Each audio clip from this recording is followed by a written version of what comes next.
Well, some sad news for our Gen Z viewers. I'm sorry to report that the inventor of the Jello shot has died.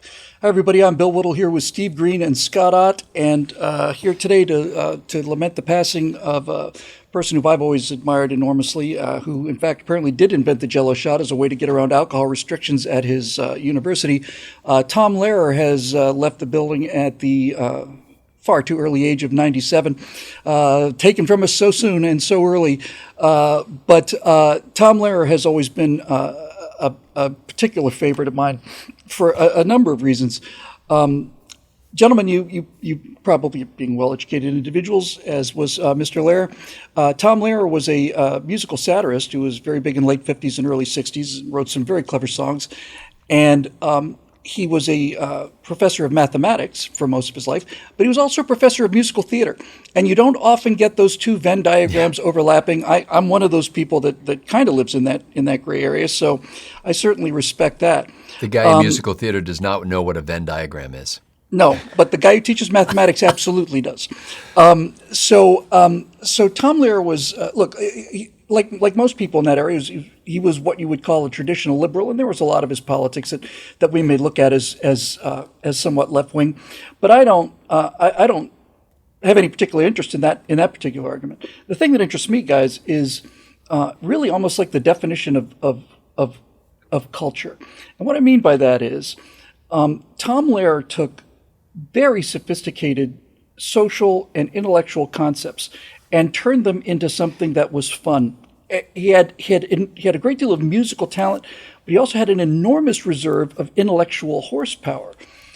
Steve, I'm going to play for you in fact, maybe the only Tom Lehrer song that he did not compose the music for, which is the Elements song, which is set to the tune of Modern Major General. Yeah, but he used a lot of Gilbert and Sullivan melodies, I because believe. Gilbert and Sullivan were brilliant as well. So just to give you an idea of the kind of intellectual horsepower we're talking about that you don't see too often in today's music, here is a little 1-minute ditty called the Elements song by Tom Lehrer.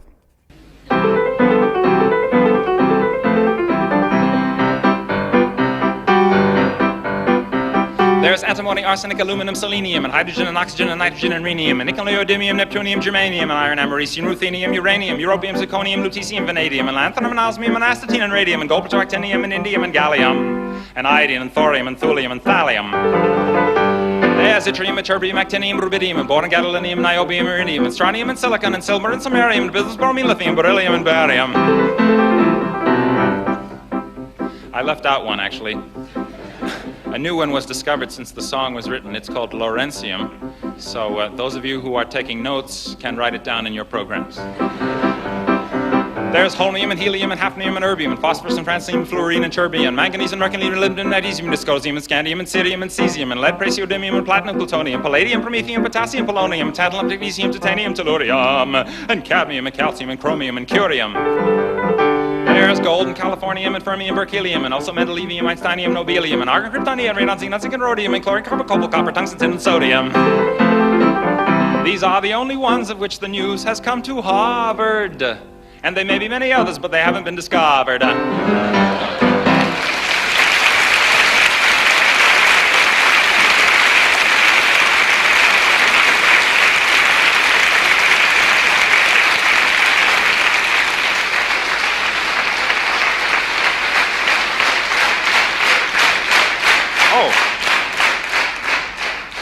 Thank you. You may be interested to know that there is an older, much earlier version of that song, which is due to Aristotle, and which goes like this.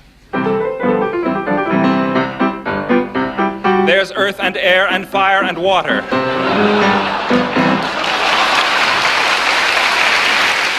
Steve, there's a lot to be said about, rule by the elites and so on. But the thing about he obviously went to Harvard, but the thing about Tom Lehrer that strikes me as being very different from the modern elites is that Tom Lehrer not only had a sense of humor, he had a sense of humor about himself. One of his concerts was called An Evening Wasted with Tom Lehrer. And that was my first Tom Lehrer album. Yeah. And there's an incredible lack of arrogance in this guy who was essentially a product of the Ivy League university system. Yeah, in fact, it's right there on the back of the album cover. You know, you usually have a critic's blurb, saying how great this album is, how talented the artist is, whatever. There was a blurb, I believe it was from the Salt Lake City Tribune, that says, "Plays piano acceptably." And if I recall correctly, that's the only critic's blurb on the whole album. And of course, the name of the album, it says "An Evening with Tom Lehrer," but then there's a little caret, and "wasted" is scribbled in there. And it's just, all of it is self-deprecating. And even funnier than his songs, some of the times, are little stories, little anecdotes, some of them maybe even remotely true, that he would entertain the audience with to set up the song or just to keep them entertained in between songs. I mean, he would get in some sly stuff there. My particular favorite, I think, was a friend of his who was in medical school at Harvard, specializing in diseases of the rich. I love that line. And of course, there was also the story of the necrophiliac who achieved his life's ambition by becoming county coroner. Oh my God! And there is some stifled laughter in the audience, and then he said, "The rest of you can look it up when you get home." He was just brilliant in every possible way, and also this is very hard to do, especially in satire. He was talking about timely issues, singing about timely issues most of the time, but in a way that still amuses us. Yeah. 60 or more years after he recorded most of his material. He did a song about Werner von Braun, the German rocket scientist who, got moved over here and worked for NASA. And I won't even try to sing this. I just wanted to share some of my favorite lines from this song for you. It goes, "Some have harsh words for this man of renown, but some think our attitude should be one of gratitude, like the widows and cripples in old London town who owe their large pensions to Werner von Braun." He would go there. Nazi schmatzi. Yeah. Yes, he would say the things that you just weren't supposed to say, and that's what made him so funny. My introduction to him, by the way, if you have say a 10 or 11-year-old boy of perhaps a little above average intelligence and an already developing wicked sense of humor, you should do what my dad did and put on Poisoning Pigeons in the Park. Yeah, that's that was my introduction to Tom Lehrer and to dark comedy and to the whole. Yeah. Yeah. When he got to the line, and I'll never forget this. My dad and I just both died at the same time. When he said, "We'll murder them all amid laughter and merriment, except for the few we take home to experiment." And just, you're not supposed to joke about animal cruelty, but throughout the song, he just keeps upping the stakes. Yep. It's just brilliant, fearless comedy. I don't care what his politics are because he made me laugh. He makes me laugh. Yeah. And that's all there is to it. Although before I wrap, let me say one thing.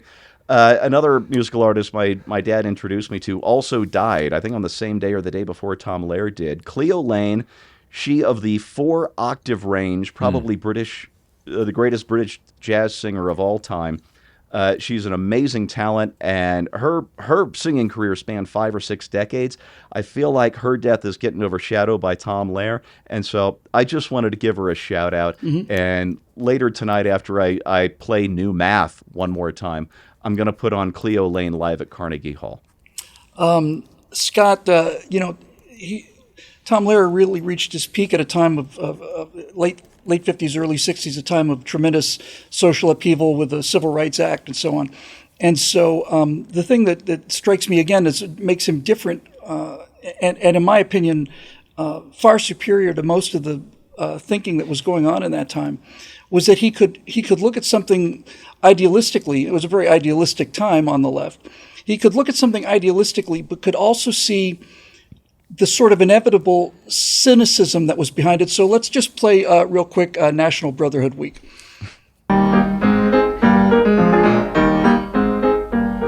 Oh, the white white folks hate the black folks, and the black folks hate the white folks. To hate all but the right folks is an old established rule, but during National Brotherhood Week, National Brotherhood Week, see Cassius Clay and Mrs. Wallace dancing cheek to cheek. It's fun to eulogize the people you despise, as long as you don't let them in your school.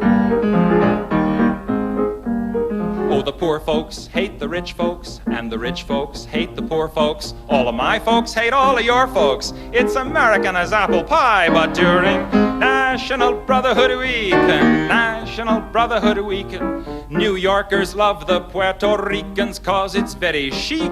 Step up and shake the hand of someone you can't stand. You can tolerate him if you try.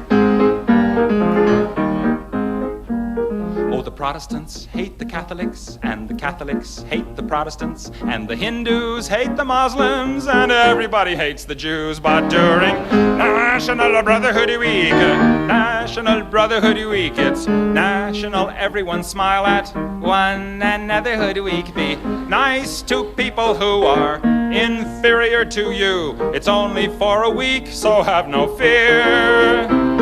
Be grateful that it doesn't last all year. So that kind of awareness is really unusual these days in modern leftism, which is so unbelievably certain of everything it believes in, is absolutely inviolable truth, you know. And to have this kind of twist at the end of this thing, right at that period of like sort of maximum liberal optimism, is a sign of wisdom, I think, actually. I am trying to tax my memory to remember who turned me on to Tom Lehrer. I'm pretty sure it happened during college. I can't remember who recommended an album of his to me. But the song that stuck with me was National Brotherhood Week. And even these many years later, that there was a line, and I'm probably misquoting it, but when he said, you know, the Protestants hate the Catholics, and the Catholics hate the Protestants, and the Hindus hate the Muslims, and everybody hates the Jews. But during National Brotherhood Week, it would have been a straight-faced Democratic policy recommendation to create National Brotherhood Week. You know, that's it's right. Like, that's it. Yeah. And he was self-aware enough, even from within the same movement, to be able to say, okay, boys and girls, we understand human nature here, and poke fun at it, and manage to delight both sides of the aisle. Everybody could see the absurdity of it. And so it was that left a lasting impression on me. And his little window of activity in this business of musical satire was pretty small. It was only 7-8 years or something. Yeah, really. and you know, and then 90 more years of life. And so for most of his life, he wasn't doing that. But in that little window, he made an impact that we're still talking about all these years later. A lot of people discovered him on the Dr. Demento show, and many people out there now don't know what the Dr. Demento show is. But a lot of people turned on to a lot of things they didn't know about. The thing the song I'd like to say for me is the. Well, first of all, it's my favorite song of his. Turns out, as Scott pointed out, I didn't know this. It was actually the first song he wrote. But the reason I like this last song so much is because of this. It really illuminates the self-awareness of Tom Lehrer. That's the thing that I admire most about this absolutely brilliant man. He was a brilliant intellectual at Harvard, dealing with issues of the day, went on to be a professor of mathematics and so on. But he was so self-aware that he could make fun of the fact that everybody knows that if you went to an Ivy League university, you were a toffee-nosed, effeminate, man-child.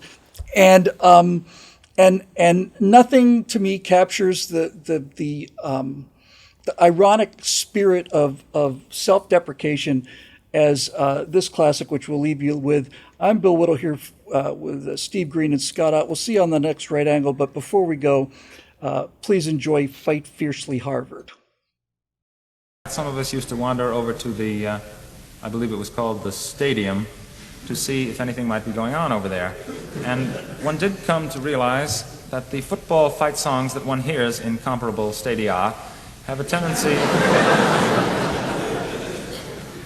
to be somewhat uncouth and even violent, and that it would be refreshing, to say the least, to find one that was a bit more genteel.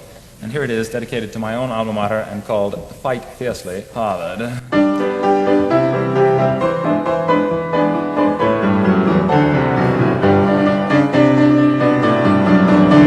Fight fiercely, Harvard, a fight, a fight, a fight, demonstrate to them our skill. Albeit they possess the might, nonetheless we have the will. How we will celebrate our victory. We shall invite the whole team up for tea. How jolly. Hurl that spheroid down the field and fight, fight, fight. Fight fiercely, Harvard. Fight, fight, fight. Impress them with our prowess. Do. Oh, fellas, do not let the Crimson Dawn be of stout heart and true. Come on, chaps, fight for Harvard's glorious name. Won't it be peachy if we win the game? Oh, goody, let's try not to injure them, but fight, fight, fight. Let's not be rough, though. Fight, fight, fight, and do fight fiercely. Fight.